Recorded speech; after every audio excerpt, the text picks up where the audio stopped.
Welcome back. We continue with our top story now. Distraught families and relatives are continuing to flock to the scene of the deadly fire that ripped through a hijacked building in the Johannesburg CBD. At least 73 people died and over 50 others were injured. Most of the families are desperate to find out if their relatives may be among the dead. The victims' bodies have been transported to Hillbrow and Diepkloof government mortuaries. The cause of the fire is being investigated. Gauteng departments of Cooperative Governance and Traditional Affairs, E-Government Research and Development. Mr. Khumalo joins me now. Sir, thank you so much for your time this afternoon. Now, let me see, government has come under fire just for being reactive following this fire. The issue of hijacked buildings, which of course we know has been a problem for some time. It's not new in the city. What plans are in place to ensure that this is prevented going forward? I think good afternoon to you and good afternoon to the viewers at home. Of course, the first thing that we want to speak to is to pass our condolences to the family that has lost their loved ones. In fact, the number has now grown, has now increased to 75 of people who have passed on, with 422 people that are being displaced. And about 250 people that are injured and so on. So we want to pass our condolences to those who lost their loved one. Of course, from where we are as the Gauteng provincial government, what is very clear is that, and we take the criticism, of course, that as government we are reactive, but where we are is that there's the need for our municipalities to enforce bylaws. Because if you look at this particular incident, it could not have happened if the municipality has enforced bylaws, because bylaws would tell us that for a building to be inhabitable, these are the standards that this particular building must keep and all of those kind of things. But buildings that are hijacked, there are no proper regulations that are being observed from those particular buildings. So the first thing that we're going to be doing with the municipality of Johannesburg, of course, is to sit down with them and say, let us enforce bylaws to avoid such incidents. So, Mr. Khumalo, it is clear then that this incident could have been avoided. Well, you can say that, because as I say, if we really, the first thing is that it is illegal to hijack building. I think that's the first thing. The second thing is that because of lack of implementation of bylaws, people then find themselves living in buildings that are not properly regulated from a perspective of safety and other considerations that any building that is occupied by human being should be. So the standard of that building, if from the reports we have, even though the cause of the fire is still being investigated and so on, but if you look at just the standard of that particular building, an environment at which the people are living in, it is not a conducive environment for everyone to live in it. And the question then becomes, Mr. Khumalo, why it's taken so long, especially when you look at the integrated approach, from the city, from provincial and national. Why has it taken so long? Because this problem has been with us for so long. Now we are sitting with, as you've just rightly corrected me, 75 people who have died and over 400 others who have been displaced, over 200 others who have been injured. Why has it taken government so long? Is there no coordinated effort in terms of making sure that this incident never happens again? Well, there are two things there.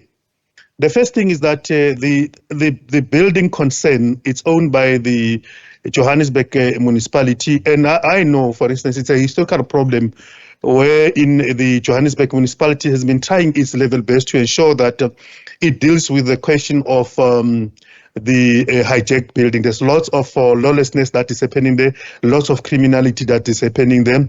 I cannot say there are no effort from government, particularly the local government of Johannesburg, to try and deal with that particular situation. That's number one. Number two, it's on the issues of the implementation or the enforcement of the laws.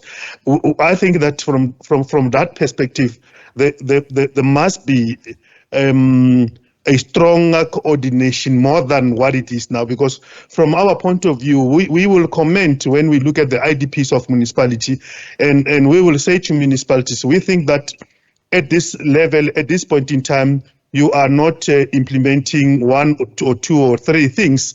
However, the real responsibility of that really lies with the municipality concerned. I think what this incident and the prior incident that has happened in the municipality says to us as government, as you put it, there must be a stronger coordination. I'm happy that the National Disaster Management Team from national government was here today together with the national team. We are going to be working with the municipality of Johannesburg to try and ensure that we correct what has been there in the past.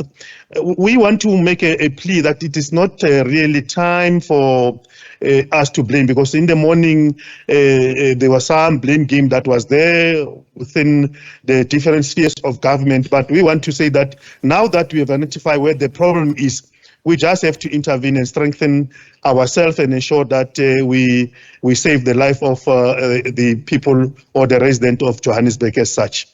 And I think a lot of people would agree with you in terms of, just the name blaming. But just going back to the situation at hand and talking about the properties that are owned by government in the province. The province owns 18 properties in Johannesburg, in a city with 9 of them unoccupied due to occupational safety concerns. But yet government spends around 30 million rands a month renting properties because of some of these buildings that are derelict and unsafe and need to be evacuated. Your comment on that and the progress thereof? We have taken a decision as a provincial government, particularly if you remember there was an incident where in an emergency services person died trying to save one of the building. I think it was a building of human settlement as such. So from there, government has been auditing all the buildings that we are occupying within the city. We have revisited that process again. And we have taken a decision that as provincial government under the steward leadership of the Premier Lesufi, we then mandated the Department of DID, Department of Infrastructure Development, because it is the custodian of all our properties in the province, that it should conclude the process of auditing all the government buildings and to make decisions. If they come to a conclusion, for instance, if you look at the e-government building in Boba, where we are located, the issues that the union has raised around the building and the issues that the Labour Department and other such departments have raised around the particular building. And we said if they come to a conclusion that we have to leave that particular building, we're going to do that. So that is happening with all the departments where government has been located, and a precinct is being sought where we will be allocated in building that will be pretty safe and that will meet the standards set. Since the fire started, has there been some form of preliminary investigation around the buildings, that are adjacent or next to the one that has burnt down? Because we have seen a couple of buildings in similar dilapidated status that are quite concerning. I mean, one of our reporters told us, in fact, that EMS were, too scared, coupled with police, to go into that building. Well, the first thing, as I indicated, we are saying that the bylaws must be implemented. And by saying that, we're not saying that the bylaws must only be implemented insofar as that building is concerned. We're saying that we're going to sit with the city of Johannesburg and say, implement bylaws in all respect. In other words, we'll go to each and every area, in each and every building, to ensure that the bylaws are being implemented. Because part of our responsibility, we're responsible for disaster emergencies that can happen. So and the call from the public and the call from media and everybody else is that stop being reactive. Can you be proactive? And that's the process that we're going to be entering ourselves on. So there is no building that is going to be spared insofar as this intervention is concerned. MEC, thank you so much for your time this afternoon. I really do appreciate it. Of course, that was MEC Mzi Khumalo, Gauteng Department of Cooperative Governance and Traditional Affairs, as well as e-government research and development in Gauteng.